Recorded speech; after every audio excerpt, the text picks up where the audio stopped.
안녕하세요. 닥터 MBC 이민아입니다. 아이를 키우는 부모 입장에서 가장 속상한 일 중 하나가 아이의 몸에 문제가 생기는 겁니다. 특히 아이에게 아토피 피부염이 있으면 음식부터 생활 환경까지 신경 써야 할 것도 많은데요. 최근 검증되지 않은 민간요법과 잘못된 정보로 아토피 증상을 더욱 악화시키는 경우가 많아서 각별한 주의가 필요하다고 합니다. 그래서 오늘 이 시간에는 서울여성한의원 김정우 원장과 함께 아토피에 대한 궁금증 풀어보도록 하겠습니다. 건조한 겨울철 불청객 아토피 얼마나 정확히 알고 계시나요? 한의학 박사 김정우 원장과 함께 아토피에 대한 궁금증을 풀어봅니다.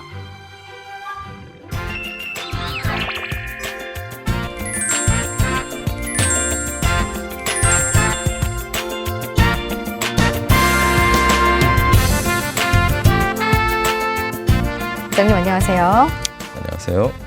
먼저 아토피가 왜 발생하고 무엇인지 설명을 부탁드릴게요. 네, 아토피라고 하면 이 아토피 소인을 가지고 있는 개인에게서 나타나는 여러 가지 알러지 증상들을 총칭하는 개념입니다. 흔하게 알려져 있듯이 대부분 아토피 하면 그중에서도 아토피 피부염을 의미하게 되고요. 이러한 아토피는 사실 개인적인 유전적 소인들, 거기에 환경적인 인자들이 복잡하게 얽혀서 발병하는 것으로 이렇게 알려져 있습니다. 아토피에 대해서 설명을 해주셨는데 지금부터는 아토피에 대한 궁금증을 풀어보는 시간을 좀 갖도록 하겠습니다. 먼저 아토피가 있으면 성장에 방해를 받을 수 있다고 하던데 실제로 그런가요? 네. 성장은 원래 수면이 부족하다거나 스트레스를 받는다거나 또는 영양이 결핍되어 있을 때 심하게 저해를 받게 됩니다. 그런데 아토피 아이들을 보게 되면 가려움으로 인한 스트레스가 극심하고요. 네. 또 외모에서 두드러지는 이런 증상들 때문에 스트레스의 강도가 상당히 높은 편이고, 특히 밤 동안에 가려움증이 심하기 때문에 밤에 수면을 깊게 취하지 못하게 됩니다. 거기에 자칫 잘못 알고 있는 상식으로 인해서 아토피 아이가 편식을 지속적으로 하고 있다든지 또는 네. 어떤 단백질의 섭취를 무작정 금하고 있는 경우가 많기 때문에 영양 부족에도 시달려서 결국 성장에 방해를 받고 있는 경우도 많습니다. 실제로 10세 정도, 10살 정도의 아이인데 아토피를 심하게 앓고 있고 네. 1년에 2cm 정도의 아주 저하된 그런 키성장을 보이는 아이가 있었는데, 아토피를 치료해주면서 동시에 성장 치료를 병행하니까 3개월 만에 6cm가 자라는 등의 그런 성장을 회복을 보이기도 합니다. 이 아토피 피부염이 성장에 영향을 끼친다는 건 이제 알게 됐는데요. 그렇다면 이 학습과 뇌 기능에는 어떤 영향을 끼치게 되나요? 아무래도 학부모 또 아이의 엄마 입장에서 가장 신경을 쓰는 부분 중에 하나가 아이의 학습 능력일 텐데요. 네네. 학습 능력이라고 하는 것은 자기 공부 그리고 뇌의 발달에 따라서 지속적으로 발전해가는 그런 뇌의 능력입니다. 그런데 앞서 말씀드린 것처럼 아토피로 인해서 가려움증을 심하게 앓고 있고 또 그에 따른 스트레스와 고민 상태에 빠져 있게 되면 뇌가 제대로 활발하게 활동하기가 어렵게 되고, 그것이 결국은 학습에 방해를 가져오게 됩니다. 그래서 아토피가 있는 아이들은 보다 어린 나이에 빨리 근본적인 치료를 서둘러 주는 것이 필요하다고 얘기 드릴 수 있겠습니다. 요즘은 성인 아토피 환자도 많잖아요. 그 성인 아토피 환자가 임신을 했을 경우 아이에게 유전이 될 수도 있나요? 네, 그렇습니다. 실제로 아토피는 가족력이 있습니다. 보고에 따르게 되면 아토피 아이들의 부모가 아토피와 관련한 증상을 또는 질환을 가지고 있을 확률이 70에서 80%에 이른다고 되어 있고요.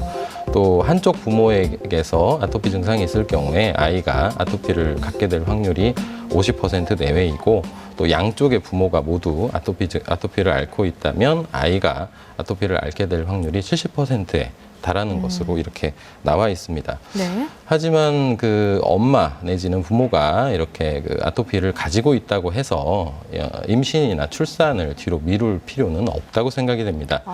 왜냐하면 사실 아토피라고 하는 것은 이런 가족적인 또 유전적인 그런 소인뿐만이 아니라 환경적인 요소들이 복잡하게 결합되어서 나타나고 있기 때문에 단순히 아토피 소인을 본인이 가지고 있다고 해서 임신 출산을 뒤로 미루는 것은 바람직하지 못하고요. 정상적으로 임신과 출산을 계획하고 또 증상이 나타났을 때 아이를 제대로 치료해주면 되겠고 또 아이의 엄마 본인도 출산 이후에 근본적인 치료를 단계적으로 밟아서 시행을 해주면 되겠습니다. 모유 수유 중에 엄마가 먹는 음식은 아이에게도 영향을 미치는 걸로 알고 있는데요. 그럼 이때 먹는 음식이 아이의 피부 건강에도 영향을 주게 되는 건가요? 네, 그렇습니다. 사실 그 모유를 수유하고 있는 동안에 엄마가 먹는 음식들이 사실 중요한데요. 그런데 가끔 보면 막연한 어떤 알려져 있는 그런 음식들을 금하고 있는 경우도 심심치 않게 볼 수 있습니다. 이를테면 뭐 땅콩이라든지 네. 계란, 광범위한 어떤 육류의 제한, 이렇게 그 모유를 수유 중인 엄마가 음식을 무턱대고 제한하게 되면 사실은 엄마뿐만이 아니라 아이의 건강 상태에도 좋지 않은 영향을 미치게 되고요. 오히려 천연식품은 영양적으로 풍부하게 골고루 섭취하는 것이 좋겠습니다. 다만 그 엄마가 피해야 될 음식은 첫 번째로는 인스턴트 식품이나 가공 음식들이고 두 번째로는 엄마 본인에게서 알러지, 대표적으로 두드러기를 유발하는 그런 음식들을 피해주면 되겠습니다. 엄마가 수유 중에 두드러기가 일어나게 되면 그 동안에 수유를 하는 아이의 피부에서도 피부 질환이 발생할 수 있기 때문에 이런 정도의 선에서 음식을 제한을 하는 것은 도움이 되지만 무턱대고 광범위한 그런 영양의 섭취를 제한하는 것은 좋지 않다고 생각이 됩니다. 이유식에 대한 궁금증도 있을 것 같아요. 아이가 태어나고 성장하면서 이유식을 먹게 되는데 아토피가 있는 아이들은 이유식을 될 수 있으면 늦게 시작하는 게 좋다 이런 말이 있더라고요. 맞는 이야기인가요? 네, 사실 과거에는 네. 아토피 있는 아이들은 이유식을 최대한 늦게 시작하라고 하는 의학적인 조언이 있었는데 사실은 의미가 없습니다. 오히려 최근의 결과에 보면 이유식을 늦게 시작할수록 여러 가지 그 알러지 질환들을 가지게 되는 경우가 많다고 또 보고가 되고 있습니다. 따라서 적절한 나이 또 적절한 시기에 이르렀을 때 이유식은 점차적으로 진행해 주는 것이 좋겠고요. 네. 다만 이유식을 진행하면서 아이의 몸에서 다른 알러지 증상들이 발생하지 않는지 유심히 살펴보면 되겠습니다. 이 어렸을 적에 앓은 땀띠나 태열이 아토피로 발전하는 경우도 있다고 들었는데 그런 경우도 있나요? 네, 실제로 그렇습니다. 아이가 땀띠를 너무 많이 나타나니까 땀띠가 너무 많이 나타나니까 혹시 땀띠가 아토피로 가는 것은 아닌지요라고 네, 걱정하는 엄마들이 많이 계신데요.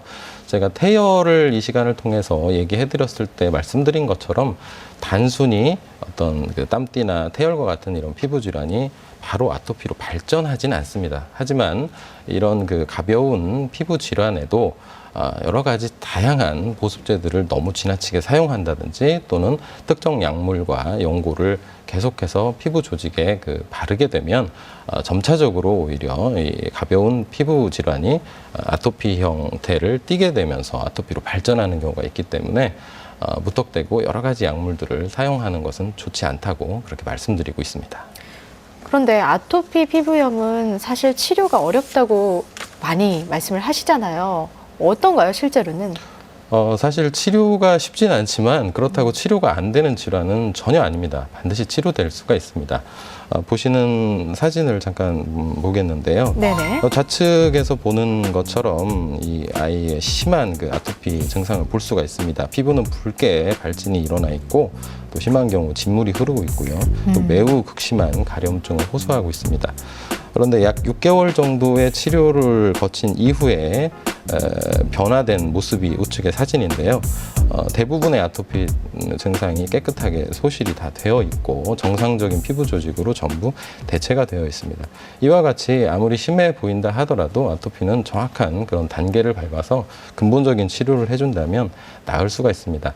보통 알려져 있듯이 아토피가 어렵다, 치료가 어렵다 또는 조금 심하게 완치가 되지 않는 병이다라고까지 얘기들이 되고 있는데 사실은 지금까지 알려져 있는 이런 아토피의 치료가 몇 가지 특정 약물들에 의존하고 있기 때문에 어렵다고 이렇게 얘기가 되고 있는 겁니다. 아토피는 어떤 단순한 피부 질환이 아니라 몸의 전체적인 그런 면역 기능을 정상화시키면서 치료를 해줘야 되고 그런 치료를 거친다면 보시는 바처럼 깔끔하게 나을 수 있습니다. 치료가 어려운 만큼 평소에 관리를 잘 해줘야 할 것 같아요. 그러면 음식도 중요할 것 같은데 아토피에 좋은 음식은 어떤 것들이 있을까요? 네, 아토피에 좋은 음식, 뭐 인터넷에 검색만 해봐도 여러 가지 음식들, 뭐 네. 이런 게 나오게 되는데요. 네. 그런 걸 듣게 되면 아무래도 걱정이 많은 엄마들은 그 해당하는 음식을 좀 많이 먹이고 싶을 겁니다. 하지만 아토피는 단순한 질환이 절대 아닙니다. 여러 가지 그 유전적인 요소들, 거기에 환경적인 요소들, 또 환자 개개인별의 내부의 대사 기능의 어떤 특징이 복잡하게 얽혀서 발병하고 있기 때문에 특정 한두 가지 음식으로 아토피가 좋아지는 것은 사실 가능하지 않습니다. 따라서 오히려 아토피에 해가 되는 음식을 피해주는 것이 더 중요하겠는데요. 그것은 항상 말씀드리는 것처럼 가공식품 또 인스턴트 음식입니다. 다만 아토피에 도움이 되는 특정 음식을 좀 집어서 얘기를 해달라고 말씀을 하신다면 저는 평소에도 청국장이나 된장 또 김치 등과 같은 한국의 전통식품이 아토피에 많은 도움이 됩니다라고 이렇게 말씀을 드립니다. 그 이유는 앞서 잠깐 장을 얘기할 때 언급해드린 것처럼 이런 한국의 전통식품들이 가지고 있는 그 장내의 유익한 균의 활동을 좋게 만들어주고 또 그 균 자체를 제공해주는 그런 기능들이 있는데 장내의 면역과 우리 몸의 피부에 나타나는 면역이 어느 정도 상호작용을 하고 있기 때문에 이러한 음식들은 분명 아토피에 도움이 된다고 말씀을 드릴 수 있습니다. 네, 잘 들었습니다. 오늘 이 시간에는 한의학 박사 김정우 원장과 함께 아토피에 대한 궁금증 해결해봤습니다. 원장님 오늘 말씀 고맙습니다. 감사합니다.